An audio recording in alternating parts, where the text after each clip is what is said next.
Pois é, e agora vamos falar um pouco mais sobre esse assunto. Chegou a hora da coluna Olhar do Amanhã.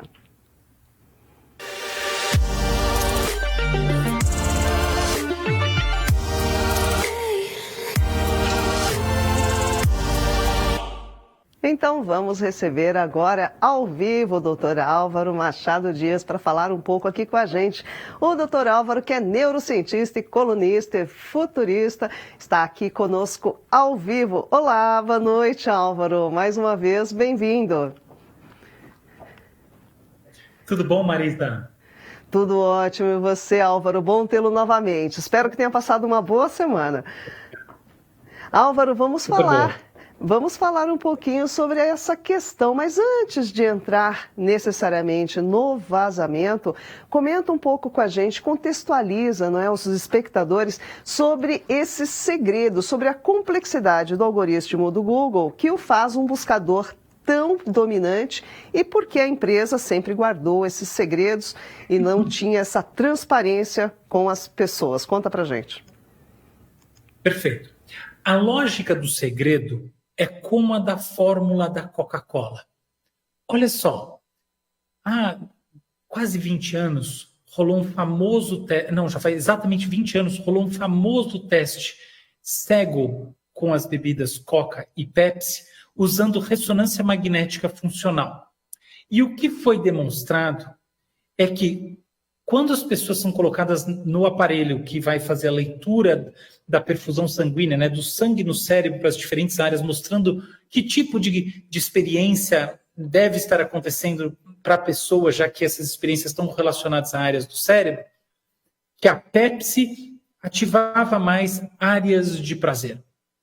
Por outro lado, quando você mostrava as bebidas, as pessoas preferiam Coca. A marca tinha uma prevalência no âmbito da declaração daquilo que a gente racionalmente acha, enquanto do ponto de vista intuitivo, inconsciente, subjetivo, a Pepsi que deveria ter. Eu tenho ressalvas a esse experimento, não acho que ele mediu o que interessava, porque a grande questão é que a Pepsi é mais doce, e eu acho que estava ativando mais essas áreas por causa disso. Não vem ao caso. O ponto é, isso foi utilizado como um case numa área chamada neuromarketing, dessa prevalência de uma coisa que não é o que as pessoas percebem, o valor da experiência de Pepsi versus o valor da marca Coca. O algoritmo do Google é como a marca Coca. Não necessariamente é melhor do que, por exemplo, Bing e outros mais. O que acontece é que ele tem uma vantagem do fundador. O que isso significa? O algoritmo do Google é o primeiro grande sistema de organização em massa das informações na internet. Um monte de gente aqui vai falar, não, você está completamente errado, a gente tinha vários browsers, né, antes do Google, tudo verdade, mas eles não eram eficientes. O Google inventou uma técnicazinha que é o PageRank, que é um sistema classificador de páginas. Foi isso que foi feito lá em Stanford, que deu origem realmente a essa revolução na forma de organizar informações da internet de maneira relevante para as pessoas. Evidentemente, tanto o Google quanto as outras empresas que vieram a seguir, foram refinando as suas estratégias de busca. O que significa isso? Significa que elas foram refinando a lógica para ordenar os websites conforme você faz uma busca com uma palavra-chave, uma frase, o que você quiser, imagem. Então, esse refinamento diferenciou um pouco as empresas, mas eu acho que a gente está num momento que a gente não pode dizer que uma é melhor do que a outra necessariamente. E qual que é, então, o segredo do Google, assim como as outras têm os seus segredos, né? O segredo do Google é utilizar centenas, na verdade milhares, mas centenas de critérios que dão importância para duas coisas. A relação entre as palavras-chave, o que você colocou aqui para buscar, e os websites e outras fontes que vão surgir ordenadas, e o próprio valor intrínseco desses websites, desses links. Esse é o X da questão. O primeiro ponto quer dizer o quê? Por exemplo, se eu estou numa determinada região, num lugar, e eu coloco assim, Eu quero saber restaurantes italianos na Vila Madalena, São Paulo. Isso vai influenciar as minhas buscas, inclusive depois se eu continuar logado no meu perfil do Google. Então eu tenho algo que tem a ver comigo mesmo, ou teoricamente deveria ter a ver comigo mesmo, porque a outra pessoa pode estar usando. Mas uma coisa totalmente diferente é como é que eu atribuo mais valor para os diferentes websites? Como é que eu digo que uma fonte é melhor do que a outra? Isso sempre traz controvérsias. E todas as empresas que estão nessa discussão têm a sua formulinha secreta, por assim dizer, para fazer isso, tá? Para trazer esse valor. Então, quais são, por exemplo, algumas das dimensões? Uma dimensão é a relevância do conteúdo.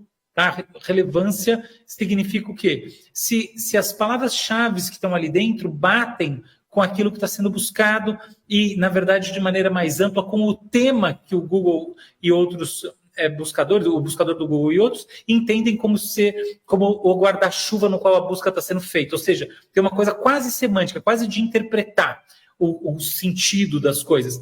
Outro é a qualidade. Então, tem um conceito de autoridade sempre em discussão. A autoridade é algo que envolve você ter continuidade, você estar sempre desenvolvendo esse conteúdo, ou seja, a fonte parece que fala daquilo, a fonte parece ser uma fonte confiável naquilo. Tem coisas puramente técnicas, como a usabilidade. Então, por exemplo, um website que não está adaptado para funcionar bem no celular, ele não é mobile ready, até mais, ele não é mobile first, quer dizer, ele não é pensado primeiramente para celular, ele recebe uma classificação inferior a outro correlato que tem essa capacidade.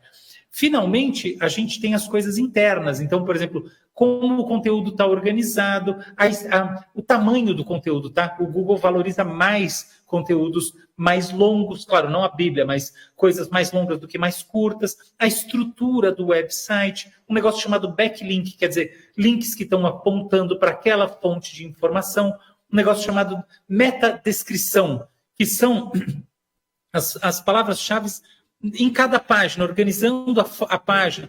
E aí tem vários segredinhos, tá? Então a imagem tem um descritor de imagens, tem uma questão de quantas pessoas chegam no site e vão embora, que é um negócio chamado bounce rate, tipo, as pessoas não curtiram aquele site. Tudo isso vira esse pacotão que vai determinar se essa página é melhor do que a outra, quando a grande questão não é mais contextual, mas sim o valor intrínseco destes diferentes websites. Como vocês viram, é bem complexo, né? Às vezes a gente está ali navegando, pensa que é uma coisa simples, perguntei e veio a resposta, mas não, tem toda essa engrenagem por trás dessa busca. Agora, falando sobre esse vazamento, não é, Álvaro? Ele ainda, claro, vai ser muito estudado para saber o que aconteceu. Mas até onde se sabe? Tem alguma novidade até esse momento que possa realmente entregar um pouco as regras do jogo? Olha só, então, como eu estava... Por isso que eu quis começar com esse longo prólogo dizendo é relativa essa ideia de que é a fórmula da Coca-Cola que conta aqui, tá bom? Porque todo mundo tem a sua hoje em dia. Então, honestamente, eu não acho que o impacto do ponto de vista concorrencial seja tão grande e seja sequer a questão fundamental aqui. Não acho que é. É tipo, hoje em dia, você conhecer a fórmula da Coca-Cola. É difícil você concorrer com a Coca-Cola simplesmente sabendo essa fórmula, porque ela é patenteada, ela está em todas as partes. Você não vai fazer esse copycat e sair aí incólume. Então, não vejo grande problema, não acho que essa é a preocupação dos advogados e advogadas do Google. A grande questão é se aquilo que o vazamento revela bate com aquilo que o Google vem falando publicamente. É uma questão muito mais de respeitabilidade, confiabilidade social, de reputação. É isso que está em jogo. O que o pessoal que trabalha com SEO, que é essa área na qual que é Search Engine Optimization, que é essa área em que o que importa é o que clica, o que aparece, como um website funciona melhor, etc. e tal, né, que é um braço do marketing digital na interface com a tecnologia da informação. O que algumas dessas pessoas vêm falando é que o vazamento revela contradições entre aquilo que é afirmado publicamente pela empresa e algumas práticas que são adotadas para ranqueamento dos websites e também para conhecer os clientes. Eu acho que é mais aí que está o debate, e não propriamente no segredo, na fórmula da Coca-Cola do Google. Agora, Álvaro, diante dessa complexidade toda que você falou, vamos avançar um pouquinho para tentar enxergar como a inteligência artificial pode mudar esse jogo, né? Como que você acredita que a inteligência artificial nos buscadores pode mudar esse cenário? Perfeito. Antes eu só queria fazer uma parte. Eu tento colocar as coisas aqui no programa da maneira mais neutra possível. E neutro é diferente de imparcial. Neutro quer dizer assim, eu tento ser descritivo antes de mais nada. Mas nesse caso, eu acho que eu tenho que dizer, eu sou completamente contra um vazamento como esse, tá? Eu não sou mais um daqueles que está achando isso lindo. Eu acho que quando a gente transforma a propriedade intelectual de alguém a pó, a gente, em última análise, está desincentivando a pesquisa e a construção de novas propriedades intelectuais. Então, eu não acho que um vazamento como esses é super legal. É muito diferente de um vazamento governamental, não sei aonde, num país corrupto, em que alguma coisa bizarra esteja acontecendo. Aqui o papo é outro. Então, fecha esse parênteses. Agora, de fato, esse vazamento também deve ser relativizado à luz da perspectiva de uma nova estratégia de funcionamento do buscador do Google, que eu acredito que vai ser hegemônica para todos, tá? Que é a da IA generativa sintetizar o conteúdo que o algoritmo interpreta que está sendo buscado pela pessoa que colocou as palavras-chave em primeiro lugar, acima de todos os links de websites. Essa é a estratégia que eu acho que vai se tornar hegemônica, não será só do Google. E essa estratégia, ela tem um lado muito positivo para boa parte da audiência dos buscadores, que é poder ser muito mais rápido e assertivo na busca daquilo que interessa. Eu quero saber não sei o quê, eu leio ali. Ótimo. Por outro lado, o fato é que a internet é alimentada pelo trabalho individual das pessoas que estão subindo informações em seus websites, blogs e redes sociais, muitas vezes sem nenhum interesse, nenhum propósito comercial. Também por acreditar no propósito originário da internet, que é o compartilhamento. Então, o risco que se coloca é o dessas pessoas do futuro se sentirem desincentivadas a construírem websites bacanas, a atualizarem esses websites periodicamente, porque elas podem sentir que, em última análise, aquilo vai virar parte da síntese que o buscador vai apresentar lá em cima. O buscador apresenta junto os links, né, as referências principais, onde você pode saber mais, com certeza.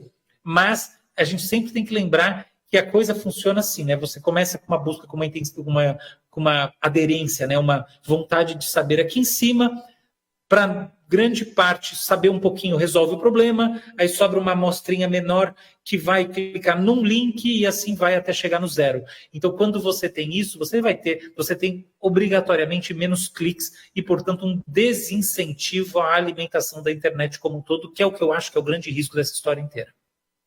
Com certeza. Bom, conversamos hoje com o neurocientista e futurista Álvaro Machado Dias, como sempre, trazendo informações importantíssimas. Aliás, essa relação do Google com os sites realmente é muito complexa, né, doutor Álvaro? Teria que realmente falar muito mais sobre isso, porque aparentemente a gente só está consumindo um serviço, mas não é bem assim, né? Porque você tem empresas por trás trabalhando e gerando conteúdos e levando informação, e você tem que, né, equalizar com o mecanismo do Google. Pode complementar.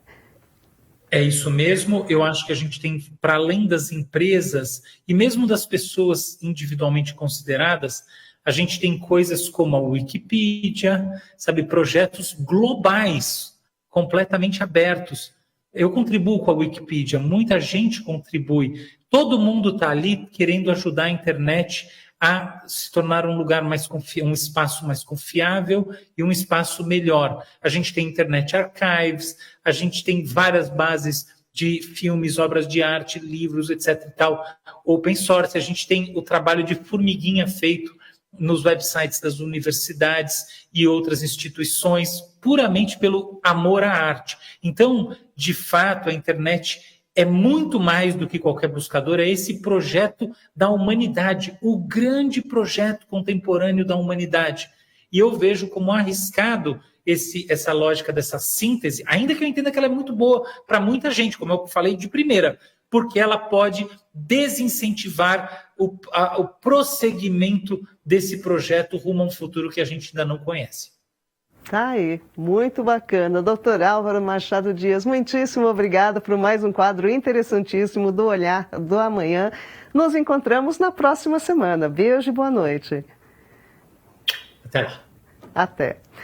É isso aí, pessoal. Muito bom o quadro hoje. Imagino que vocês tenham gostado bastante também. Semana que vem tem mais. Como vocês já sabem, todas as quartas-feiras temos Dr. Álvaro Machado Dias com o Olhar do Amanhã. Então, semana que vem tem mais.